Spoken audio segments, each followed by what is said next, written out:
বৈষম্যহীন একটি স্বনির্ভর বাংলাদেশ গড়া। কিন্তু আমরা স্বাধীনতার পরে বারবার সুযোগ পেয়েছি, আমরা যে লক্ষ্যে আমরা অর্জন করেছি সেই লক্ষ্য আমরা অর্জন করতে পারি। এবং তার কারণে আমরা জুলাই ২১ মাসে ছাত্র জনতার আন্দোলন দীর্ঘ ১৭-১৮ বছর আবার আমরা সেই শোষণ নির্যাতন নানাভাবে বঞ্চনার শিকার উপযুক্ত ব্যক্তি, যে ব্যক্তি যেখানে যাওয়ার কথা সেখানে যেতে পারছে না। আপনারা নিজেরাই বলেছেন অনেক মুক্তিযোদ্ধা, তার মুক্তিযোদ্ধা সেখানে ছিল কিন্তু তারা শিখতে পারছে না। সেই জন্যই আমাদের এই তরুণ ছেলেরা জুলাই মাসের ছাত্র জনতার আবার নতুন করে বঞ্চনা, সেই বঞ্চনা, শোষণ, নির্যাতন, নিপীড়ন সেগুলোর বিরুদ্ধে তারা তুলন্ত এবং ছাত্র জনতা রাজনৈতিক নেতৃবৃন্দ আবার জুলাই ২১ মাসে আমাদের আরেকটি নতুন স্বপ্ন দেখেন।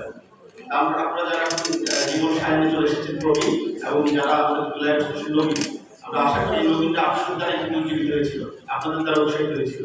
এই নবীন এবং প্রবীণরা মিলে আমরা যদি আজকে বিজয় দিবসে আমরা সকলে একটা পরিস্থিতি বলতে পারি, আমরা যদি স্থাপন করি যে আমরা এই নবীন প্রবীণ, আমাদের প্রবীণরা যারা পথ দেখেছিল, আমাদেরকে স্বাধীনতা নিয়ে দিয়েছিল, নতুনরা যারা স্বাধীনতার পথে আবার নতুন করে বাধা সৃষ্টি করছিল, তাদের যারা শিক্ষা দিয়েছে, এই নতুন এবং নবীন এবং প্রবীণ আমরা যদি ঐক্যবদ্ধভাবে চেষ্টা করি তাহলে আমরা অবশ্যই শোষণহীন, নির্যাতনহীন, নিপীড়নহীন, বৈষম্যহীন একটি স্বাধীন সামগ্র রাষ্ট্র প্রতিষ্ঠা করতে পারবো।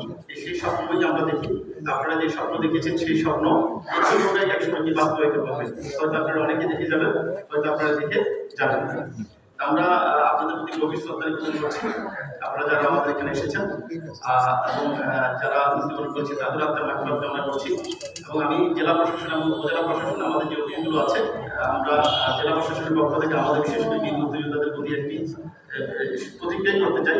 আপনারা যদি কোনো অফিসে যান, আপনারা যদি কোনো ঝামেলায় পড়েন, জেলা পর্যায়ে অন্য কোনো অফিসে যদি ঝামেলায় পড়েন, এখানে আমাদের পুলিশ সুপার মধ্যে আছেন, আমি এখানে জেলা প্রশাসক হিসাবে আছি, আপনারা আমাদের অবশ্যই ফোন দিয়ে জানাবেন। আমরা যথাসাধ্য চেষ্টা করবো আপনাদের সমস্যাগুলো অবশ্যই দিব।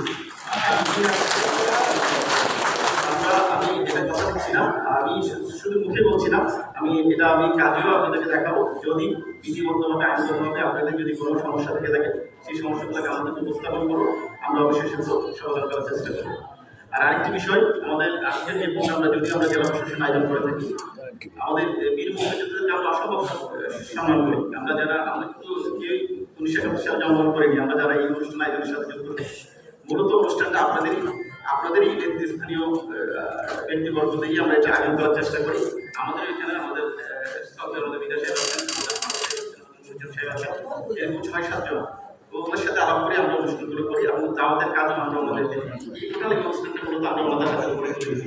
তারপরে কিছু আমরা আশা করি আপনারা ক্ষমা সুন্দর দৃষ্টিতে দেখবেন, এবং যদি আপনারা ক্ষমা সুন্দর দৃষ্টিতে দেখেন তাহলে আমরা আরো সাহস পাবো আপনাদের জন্য কাজ করার।